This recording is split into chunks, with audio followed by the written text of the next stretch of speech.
اعوذ باللہ السمیع العلیم من الشیطان الرجیم بسم اللہ الرحمن الرحیم وبہ نستعین انہ خیر ناصر ومعین وصلی اللہ علی سیدنا محمد وآلہ الطاہرین واللعن الدائم علی اعدائہم اجمعین اما بعد فقد قال الفصل الثانی فی العدل فإن قيل موجد الحوادث عدل حكيم أم لا فالجواب عدل حكيم فإن قيل ما حد العدل الحكيم فالجواب العدل الحكيم هو الذي لا يفعل قبيحا ولا يخل بواجب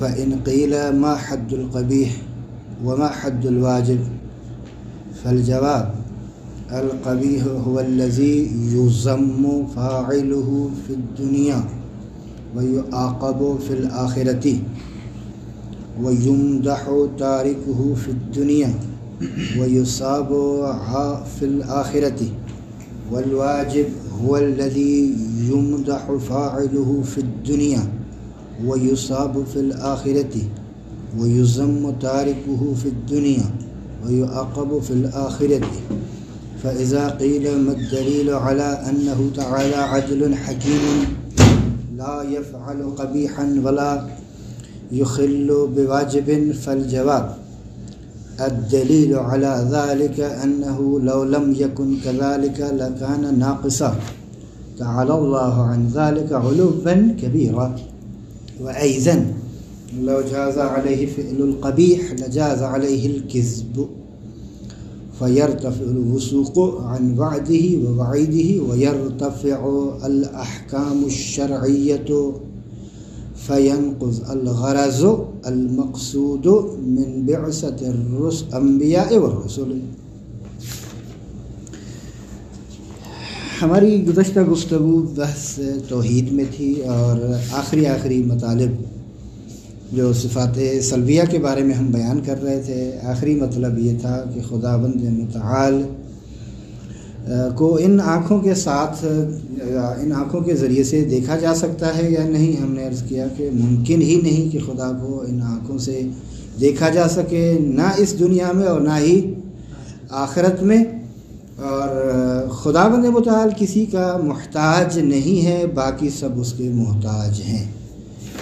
اور پھر اس پہ انہوں نے دلیل بھی بیان کی کہ کیا دلیل ہے کہ خدا کے سب محتاج ہیں، خدا کا کوئی محتاج نہیں ہے. کیونکہ ہم نے عرض کیا کہ خداوند متعال واجب الوجود لذات ہی ہے اور اللہ کے علاوہ باقی جو بھی ہے وہ مخلوق سب کے سب ممکن الوجود لذات ہی ہے. بس اللہ کا واجب الوجود ہونا تقاضا کرتا ہے کہ وہ بے نیاز ہو سب سے، اور دوسروں کا ممکن الوجود ہونا یہ تقاضا کر رہا ہے کہ محتاج ہو اپنے وجود میں اور اپنی بقا میں اللہ کے. لہذا یہ مطلب ہم نے گزشتہ گفتگو میں عرض کیا تھا کہ الحمدللہ بحث توحید جو فصل اول ہے وہ کتاب کی ختم ہو گئی. آج کی ہماری گفتگو فصل ثانی میں ہے جو کہ عدل کے بارے میں. یہاں بحث جو ہے بہت ہی مختصر انداز سے بیان کی گئی ہے، اگرچہ اس بحث کے لیے ہمیں متعدد جلسات کی ضرورت ہے. ان سب مطالب کو بیان کرنے میں بہرحال ایک وقت درکار ہے، تو ہم کوشش کریں گے کہ بحث کو بہت ہی یعنی فشردہ کر کے اس کتاب کی حد سے تھوڑا سا اوپر لے جائیں تاکہ مطلب جو ہے وہ سمجھ میں آ سکے. دیکھیے خداوند متعال کی صفات ثبوتیہ میں سے جو صفات ثبوتیہ کمالیہ ہیں ان میں سے ایک یہ ہے کہ اللہ عادل ہے. ٹھیک ہے، بس اس کا تعلق بھی صفات ثبوتیہ کمالیہ میں سے کے ساتھ ہے. سوال اگر یوں ہے تو پھر اس کو بعنوان ایک علیحدہ فصل میں بیان کرنے کی ضرورت ہے نا. کیوں؟ مستقل طور پر. اور آپ جب اصول دین بیان کرتے ہیں تو پھر اس میں بھی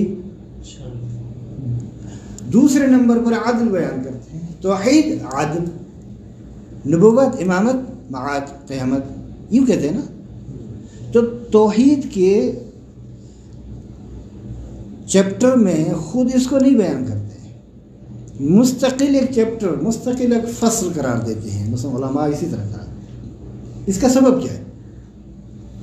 کہتے ہیں کہ دیکھیے اس مسئلے کی اہمیت کی وجہ سے جو خدا کے عدالت کے قائل ہیں کہ خداوند متعال عدل ہے، عادل ہے، ان افراد کو عدلیہ کہا جاتا ہے،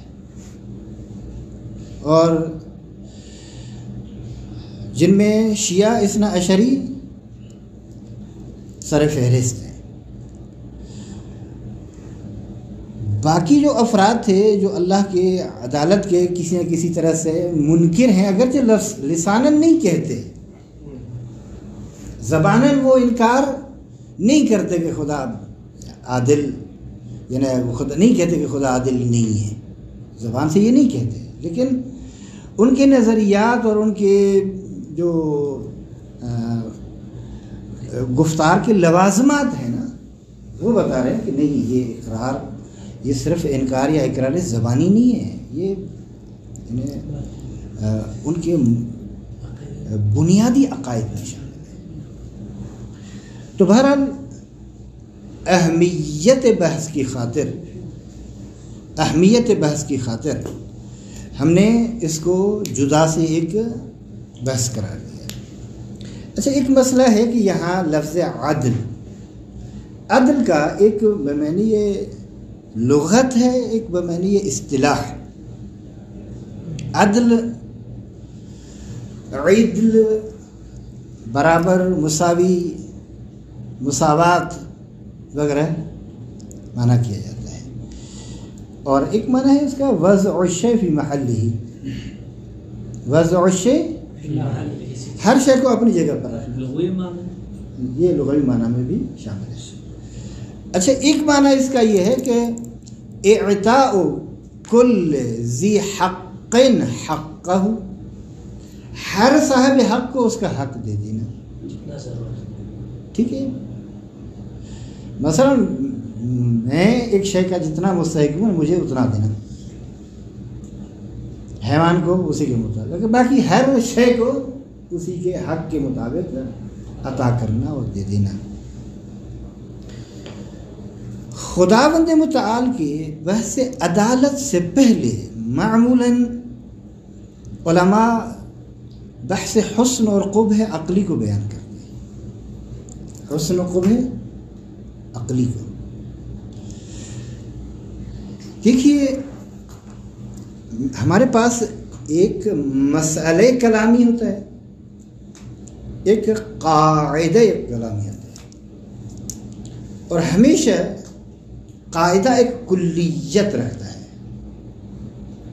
بنسبت مسئلے کی کہ وہ جزئیت ہے اس میں مسئلے میں، یعنی مسئلے کو ہر جگہ پر فٹ نہیں کیا جا سکتا، لیکن جو قاعدہ ہے نا وہ ایک تعمیم رکھتا ہے، عمومیت رکھتا ہے، کہ اس کے سائے میں بہت ساری چیزیں آ جاتی ہیں، جس کی وجہ سے ہم کہیں گے کہ آیا حسن اور قبح مسئلہ کلامی ہے یا قاعدہ کلامی ہے؟ کہتے ہیں یہ مسئلہ کلامی نہیں ہے بلکہ قاعدہ کلامی ہے. سمجھ میں کہ قاعدہ وہ ایک کلی ہوتا ہے جس میں بہت سارے مصادر ہوتے ہیں. مثلا جب آپ نے کہہ دیا کہ کل فاعل مرفوع، تو جاء زید میں زید بھی اسی کے تحت آ جائے گا، اسی میں بہت ساری مثالیں ہیں، قد افلح المؤمنون بھی اسی میں آ جائے گا، وغیرہ وغیرہ.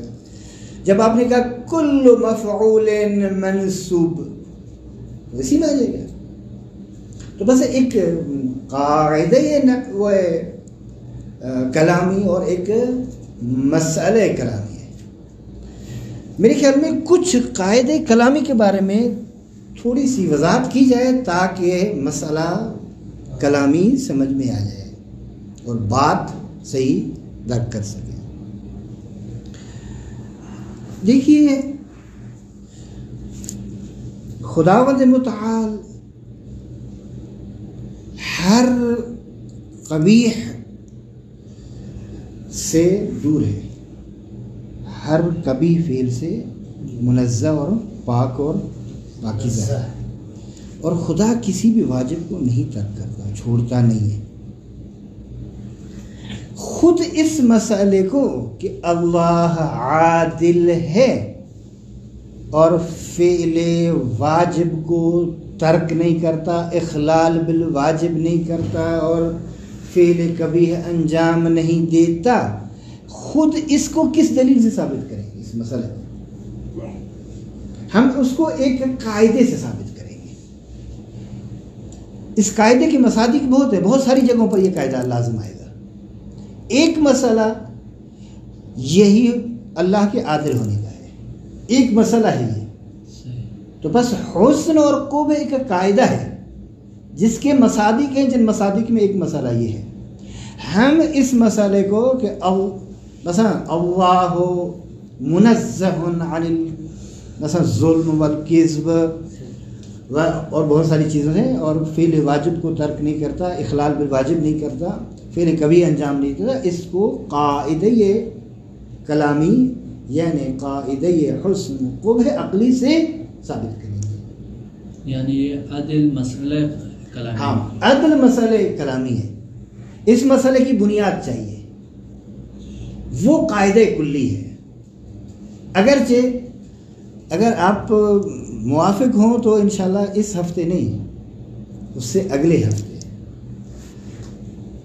چند قواعد کلامی کو بیان کیا جائے، بحث کیا جائے، جن میں سے سب سے پہلے یہی، اور کم از کم میرے خیال میں 4-5 جو قاعدے ہیں، ہر ایک کے لیے اگر 1-2 گھنٹے دیے جائیں تو 5-6 قاعدے آرام سے بیان ہو سکتے ہیں۔ تو بہرحال تو اللہ کا عادل ہونا اور فعل قبیح سے منزہ ہونا، پاک ہونا، موقوف ہے اس بات پر کہ حسن اور قبح عقلی کو تسلیم کر لیا جائے۔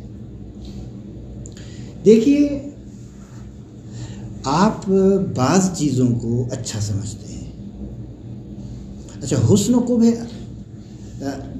کی بھی چند صورتیں ہیں، یہ ذہن میں رکھیں۔ ایک مرتبہ حسن مثلا یہ شے حسن ہے یعنی کمال نفس ہے، اور یہ شے کبھی ہے یعنی نقصان نفس ہے، یہ نفس کے لیے یا کمال ہوتا ہے یا اس میں نقص شمار ہے۔ مثلا العلم حسن ہے نا، یعنی علم حسن ہے، اچھی چیز ہے۔ جہل کبیش ہے، اور علم اتنی اچھی چیز ہے کہ جو علم نہیں رکھتا نا وہ بھی کہتا ہے ہاں میں عالم ہوں۔ اور جہل جو ہے اتنا برا ہے، جو جاہل ہوتا ہے نا وہ بھی نفرت کرتا ہے کہ میں جاہل نہیں ہوں۔ یعنی اس کا مقصد ہے کہ یہ ایک کمال نفس اور نقص نفس شمار ہوتا ہے، جس کی وجہ سے کہتے ہیں کہ العلم حسن و الجہل قبیح۔ ایک مرتبہ یہ ہے کہ انسان کی جو فطرت ہے، طبیعت ہے، موافقت مثلا نفس، مثلا مورد پسند ہے۔ مثال کے طور پر یہ کھانا آپ کو بہت اچھا لگتا ہے،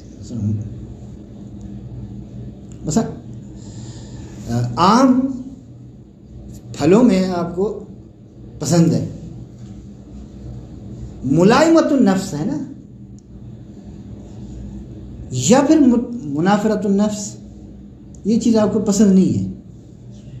مثال کے طور پر ایک گندگی ہے آپ کو گزر رہے، یہ طبیعت انسان ہے کہ اس گندگی سے گھن کرتا ہے، نفرت کرتا ہے، لہٰذا وہ کوشش یہ کرتا ہے کہ اپنے منہ پر کوئی کپڑا دے دے تاکہ وہ بدبو جو ہے وہ نہ آئے.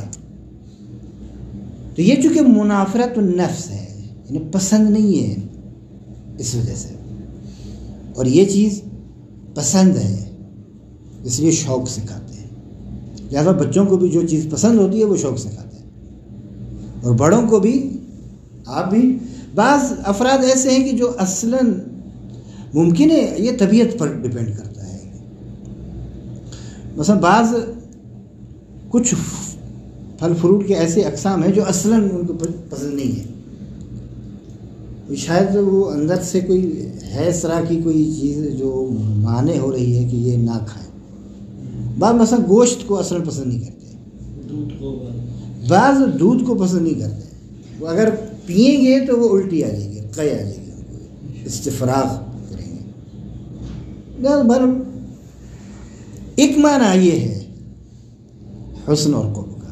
معنی سوم یہ ہے جو حسن اور قرب کا، وہ یہ ہے کہ حسن وہ ہے کہ دنیا میں اس کے انجام دینے والے کی مدح کی جائے اور آخرت میں اسی پہ ثواب کیا جائے.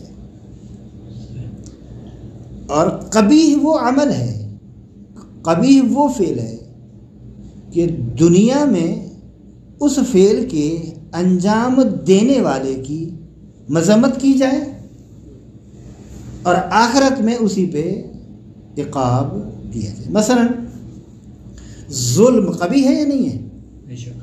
قبیح ہے نا.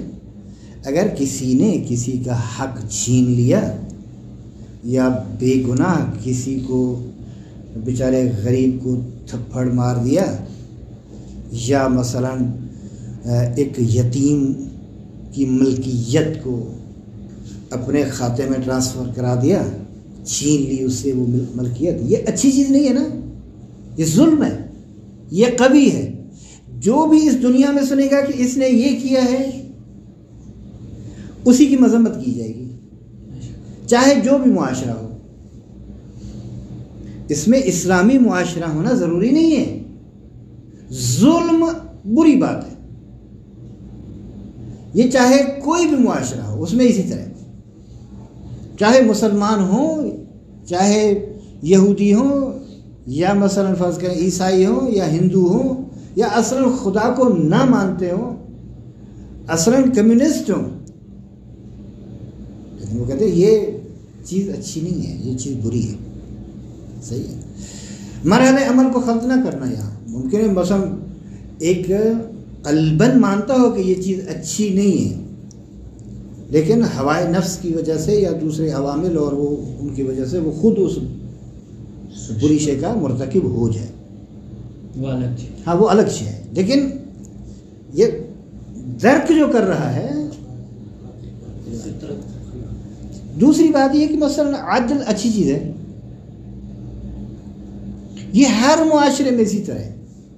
ممکن ہے مسادی کے عدل یا مسادی کے ظلم میں آپ انقلت ہو جائے، وہ اور کہیں گے، لیکن اصل عدالت اور عدل کو سب اچھا سمجھتے ہیں، حتیٰ کہ وہ افراد بھی اچھا سمجھتے ہیں جو کسی بھی دین کے پیروکار نہیں ہیں.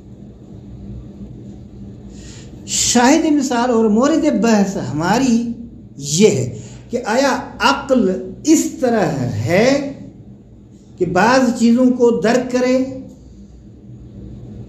کہ یہ اچھی ہیں اور بعض چیزوں کو درک کریں کہ یہ اچھی نہیں ہے. آیا عقل کو یہ صلاحیت ہے یا نہیں ہے؟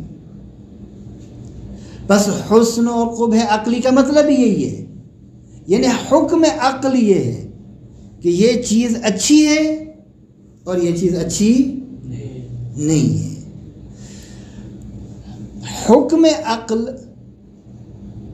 مقدم ہے. اشاعرہ کی نظر میں اصلاً کہتے ہیں حسن اور قبح عقلی ہے ہی نہیں اس معنی میں، یہ جو مورد اختلاف معنی ہے.